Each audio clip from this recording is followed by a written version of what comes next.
What is up, my beautiful souls? Oh my gosh, how are you today? Okay, I made this video special for you. And it doesn't matter who you are, boy, girl, what age you are, it doesn't matter. This video, I know for a fact, is you. If it found you, it's no mistake. I feel like, and I know that there's a pandemic of loneliness going on. I hear this time and time and time again online, in other videos and other creators that I watch, in my friendships where we feel so alone. Why? Because there's a disconnect. There's a disconnect with the outside, there's a disconnect in here, and we're just trying to figure things out and pick up the pieces and do this thing called life and adulting. And sometimes it's really, really hard. I can't wait to share with you these 7 things that I did that dramatically changed my life.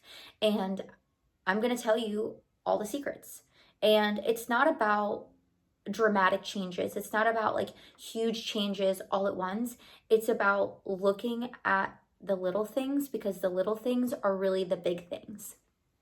So I did take notes. I typically don't take notes. I like this to just be like a one-on-one conversation, but the initiation fee for 2025 has been very high. And I really want to share this with you because it's not really anything astronomical, even though there are some like little things in here that might really, really help you. Even if you take away like 1 or 2 things, it's going to help a lot. But I wrote this down because I didn't want to forget, because you know me, or you don't, but I'm going to forget if I don't write it down. So I just really can't stress this enough. Time wasted is time never found again. My biggest pet peeve is wasting my time. I don't like wasting my time. And I sometimes feel like if you don't know where you're going to go in circles. Like, do you feel like you've been going in circles lately? And if you have, well, that's just more confirmation that you're on the right video. You're at the right place at the right time. And welcome to the channel if you're new here. Sometimes we're serious and sometimes we're not. Sometimes we laugh, sometimes we cry. Sometimes we make jokes and sometimes we don't. Sometimes you get the mama bear out of me and sometimes you just get the me that just like wants to be silly and just have a good time.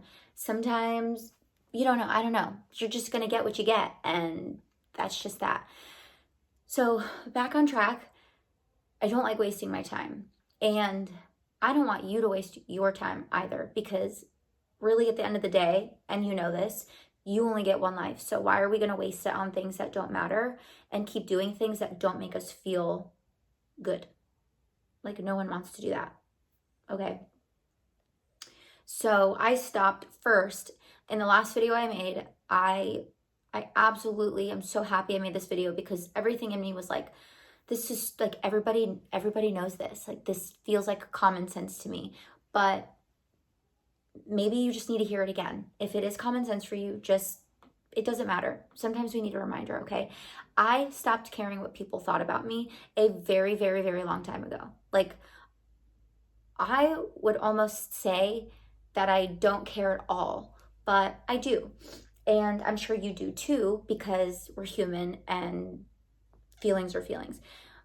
But it's really important to not put your self-worth and your self-value in people, because the truest thing about you is what God says about you, and it's about who you really are on the inside.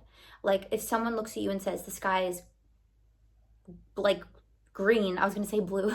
If someone says the sky is green or yellow, are you going to believe them? If someone, comes up to you and says, oh, you're purple, are you going to be like, yeah, I'm purple?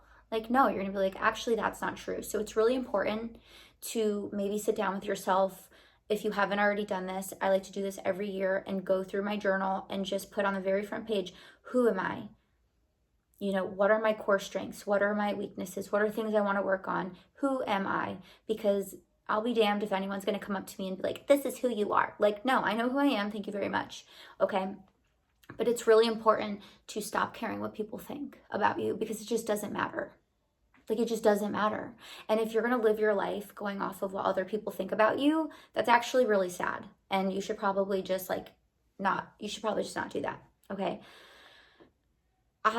Number 2, first one, like, know thyself. Super important. I put it there for a reason. Okay. Second thing is I started living authentically. Okay. I've been living authentically. I've been OG since kindergarten. I will never forget my kindergarten teacher saying, "Oh, you need to do homework." And I was like, "I'm not going to do that. I don't want to do that." Okay. If you don't want to do something, then don't do it. Like, say your friends are going out and they're going out drinking and you decided to stop drinking. If you decide to go, are you living authentically? If I don't know, put yourself in that situation, any situation. If you don't feel like it's 100% something you want to do, then why are you doing it? Because the only thing that you're doing is you're lying to yourself. If you don't want to be in that relationship, then why are you still there? If you don't want to date that person, why are you still giving them the time of day? If you don't want to, anything, really, truly, like, we are only here for a short amount of time, and it confuses me why people do things that are not authentic to themselves. And maybe you just don't know who you are. And so the first point would be really good to go through and think, okay, who am I? What are my goals? Where am I going? Like, you don't get into a car and say, I need to get, I don't know, to California and be like, okay, let's go. Like, you're not going to just figure it out. Like, don't you want a roadmap? And I say that lightly because obviously there's no roadmap to life. But if you have some type of direction, it makes it a lot easier. So back to the second point is I started living authentically and being very particular about the things, people, places, things in my life. Okay. And I put an example in here is I used to water myself down to fit in, but that's what made me feel lost. Now I live in my full alignment with who I truly am. So one of the biggest things is I come from a childhood where I had to be very empathetic. I had to learn how to be empathetic. If you know, you know, because I needed to read the room. And I learned how to do that. And because I learned how to do that so well, I was able to give people what they wanted instead of what I needed. And a lot of the times what I needed was alone time. I needed space. I needed alone time. I needed to journal. I needed to read. I needed to just give myself that quality time. But instead I was giving it away to other people. Maybe it looked like going out and drinking and doing things that just didn't really make me feel good. Another example is, I have a few peers that like want to go out and they're like, let's go out, let's go drinking, let's go dancing. And I'm honestly like, I just don't want to. I just like don't want to. Like, I don't feel like it. And now that I'm an adult, I'm almost turning my big number this year. And it took me until now to actually say like, no, thank you. I would rather be at home in my pajamas watching Love is Blind in my fuzzy socks, like sipping on some sparkling water. Like, I don't feel good when I drink, and I just don't value that anymore. Okay. The third thing is I did what I knew what was best for me, and I am putting the utmost emphasis on that. And I'll tell you why. You are going to be in situations in your life where you date someone, or you're working a job, or I don't know, it could be anything. I don't know you. I don't know where you're coming from. I don't know the type of situations you're in. I don't know. But what I do know is that everybody does this. And what we do sometimes is we do what's best for other people and not what's best. Am I making sense? And not what is best for us. When I was 13, I think I was 13, a little cloudy there because trauma. I finally used my voice and I said, no more. I'm no longer going to live a life that is not mine. And what I mean by that is I was abused and I was in a situation that I didn't want to be in. And I finally used my voice and I did what was best for me. Now, as an adult, I've been put in that situation many times, I'm sure you have too, where we're put in situations where we're like, I really want to do best by the other person, but I really need to do what's best for me. And sometimes it's hard, and sometimes it's ugly, and sometimes it hurts, and sometimes it doesn't always look pretty. But I will tell you this, and this might be the savage in me, and I'm just being honest, and you're going to just get the honest rawness here because I get to. Because I get to. I get to be my truest, rawest, authentic self, and it feels really freaking good, okay? Sometimes you need to be selfish. Sometimes you need to put yourself first. And when I say sometimes, I mean all the time, okay? I don't know about you, but I don't want to go through life living my life for somebody else. I'm not living my life for you. I'm living my life for me. I'm going to do what's best for me. I'm looking out for me. And yes, it is really good to look out for other people. I think that's really like one of the biggest gifts God can give us in life is being good to other people and serving other people and just being a good person in general. But I will say, I have actually never once been in a situation where I can say that I have completely given myself away and it was a good idea. It's never a good idea. If you are giving the shirt off your back and you don't even have a shirt to wear, like maybe you need to reassess and just be like, I love you, but from right here. I have to love you right here. I still love you. I still support you. I'm still here for you. But like, I have to love the situation from right here because I have to do what's best for me. And I learned that from a very, very, very young age. And sometimes it's a really hard lesson to learn, but I'm just telling you, you have to do what's best for you. You have to stop asking for permission to love yourself and to be there for yourself. Like you versus you. That is real, like the wild out here, okay?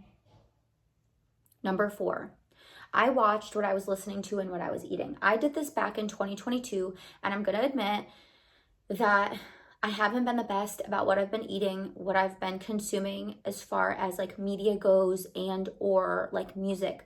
You have to be really, really, really, really cautious and careful about the things that you're putting into your life. You really are who you surround yourself with.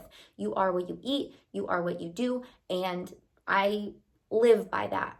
I remember, and I'm sure you've seen it all over the internet, like there are plants and you put rap music on for them and they don't do as well as the ones that do well with the classical music, okay? It's just science, bro. Garbage in, garbage out. So if you are the type of person that's like eating crappy foods and watching reality TV shows and just indulging in really crappy things and gossip and all that, then that's what you're feeding your mind, your body, and your soul, okay? And I'm gonna just leave it right there. Number 5, I started listening more and talking less. I had to learn this the hard way. I can't tell you how many times I have had to tell myself, Shelby, you have 2 ears and 1 mouth for a reason.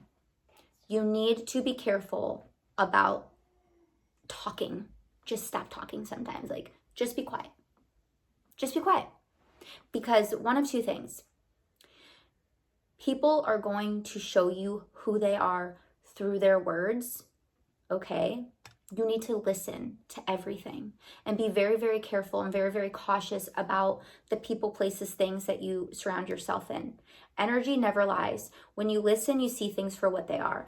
So I actually learned this. I've heard it a million times, but I learned it from Ed Milet. And he said, if your life was a silent film, what would your life say? And it was in that moment that I learned so much about people and just everything.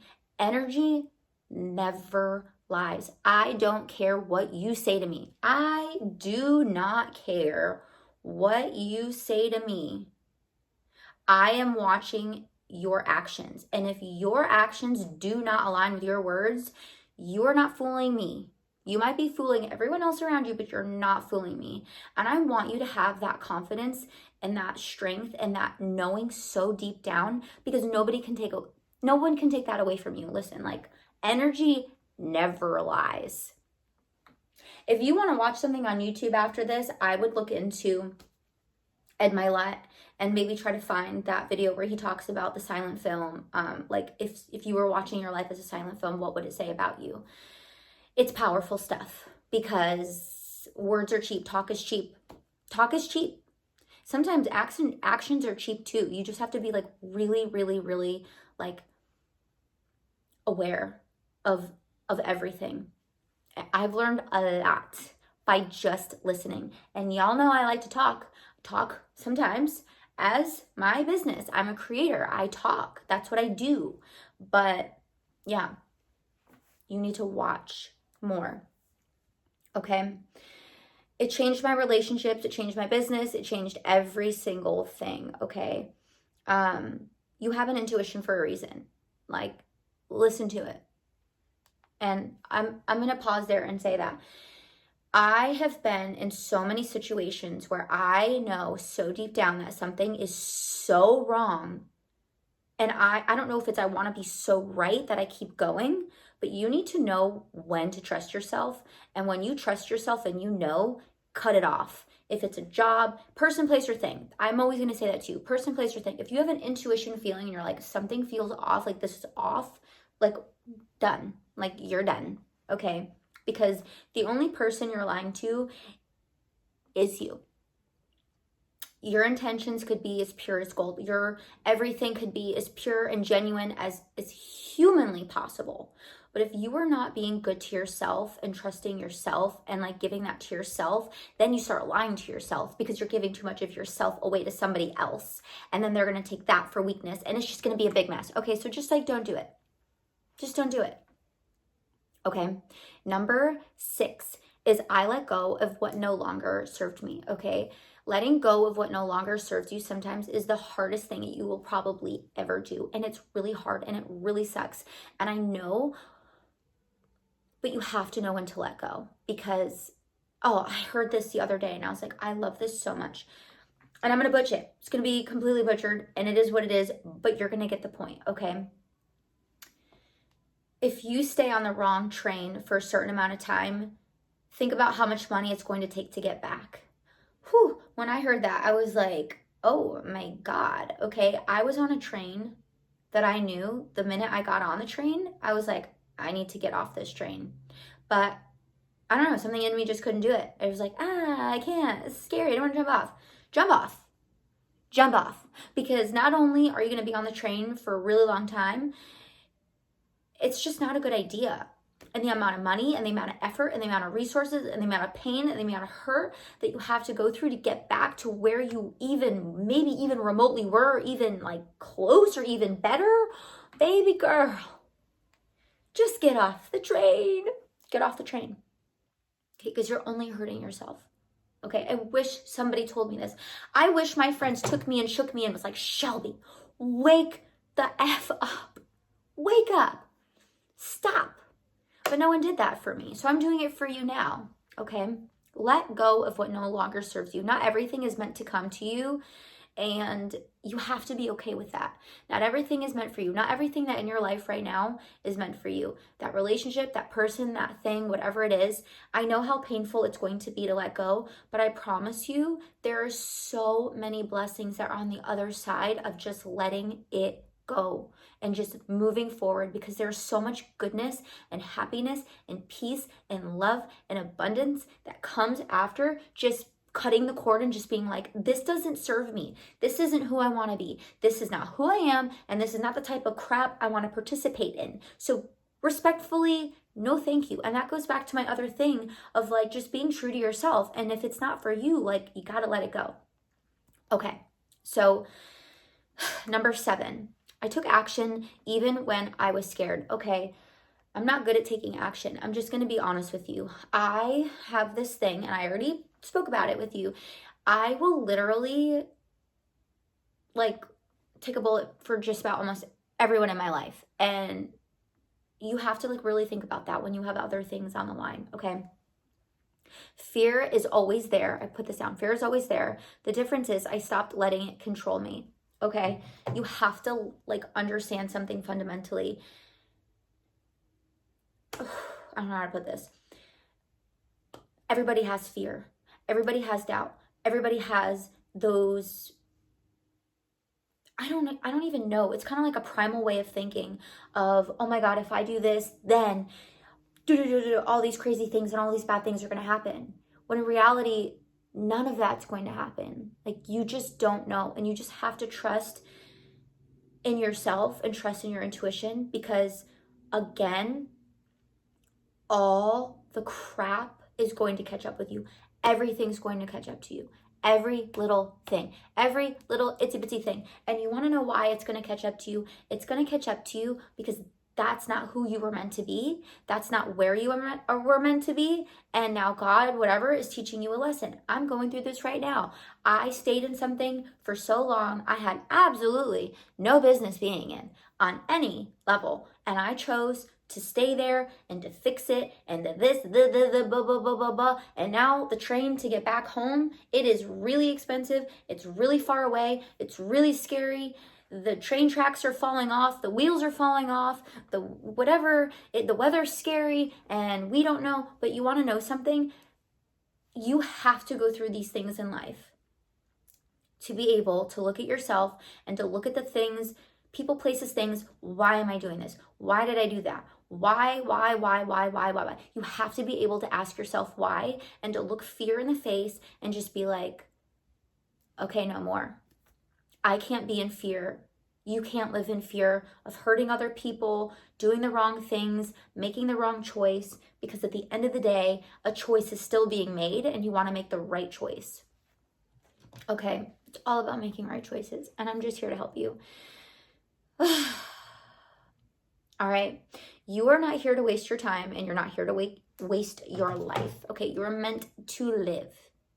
Okay, you are meant to enjoy your life, do fun things, have good people, have strong boundaries, eat good food, drink the water, and I'm preaching to the choir here, and just like live a good life and have a good time. But was not like an easy journey. It hasn't been easy, and not everyone's life is perfect. I think society is really messed up in the sense where we think, oh, they're living such a perfect life. Look at this, look at that. Or someone's judging you. And it's like, how are you judging me when like I know all that, you know what I mean? So who cares? Who really cares? Nobody cares. Do right by you. Trust yourself. Do what you know is right. And keep your head up. There's one extra like little thing I want to share with you. I just learned how to do this, and it's been really powerful. I'm really excited to share it with you. I didn't think I was going to put it in the video, but here we are. Okay, it's called the decision matrix. Okay, I'm not going to give you a whole lesson on this because I am definitely new to this, but when I tell you it has helped me astronomically, I think it's been a week. I just met this amazing woman, and she's a life coach. She's specifically a woman's life coach. She's incredible. And she taught me about the decision matrix. And what it is this. You can only live in two states. I mean, you can only live in one state. You can't live in two states at all times. Am I making sense? Okay. So you're either in a powerful state of being or you're in a lax state of being, like fight or flight, that type of a thing. And most of us are probably in this fight or flight mode, whatever. But we want to be in our powerful being. We want to be in that place of power and happiness and joy and abundance and like all that stuff. Okay. So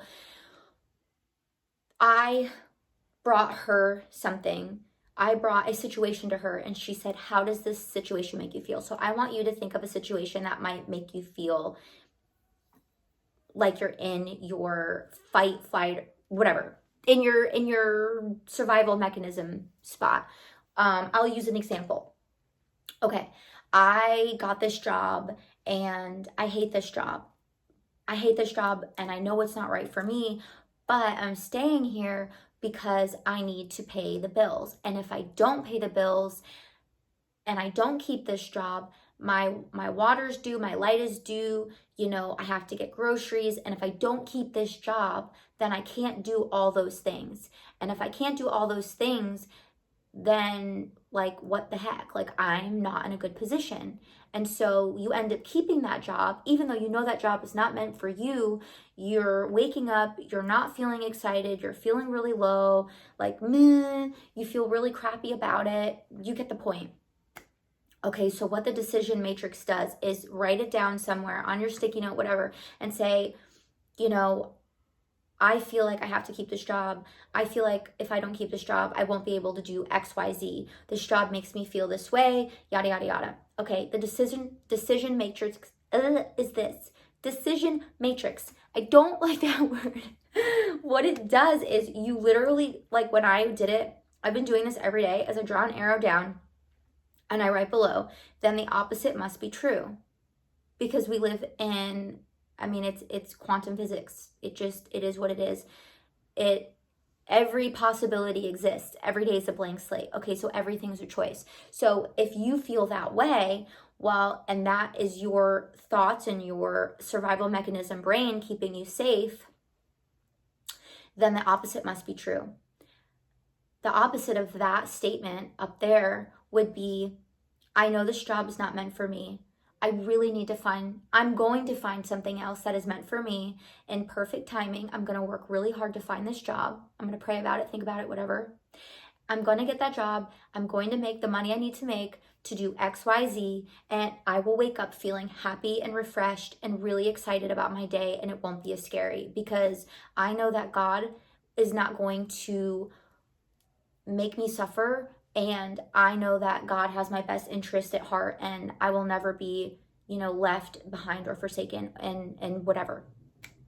I hope that makes any sense. So if you're in fear about something like, oh my God, I don't know about, I don't know about this relationship. I don't know if I could be in this relationship. I don't know if I can be in a relationship. Well, then the opposite must be true. You deserve healthy relationships, whatever. I don't know, whatever it is that you want to do, try it out. But I have been doing this and it is so powerful because I don't know if you've ever heard of the reticular activating system, but basically what it is what you focus on will multiply.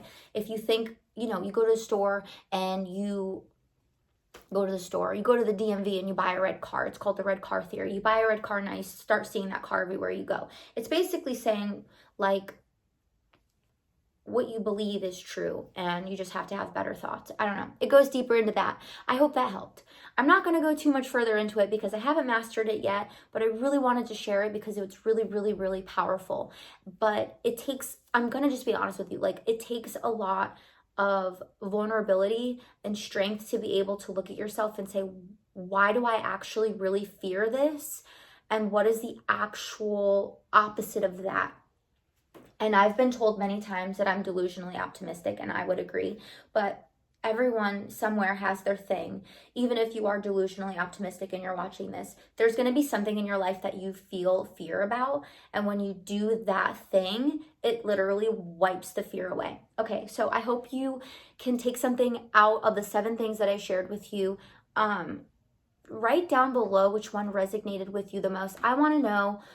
Anyways, I love you guys and I'll see you in the next video.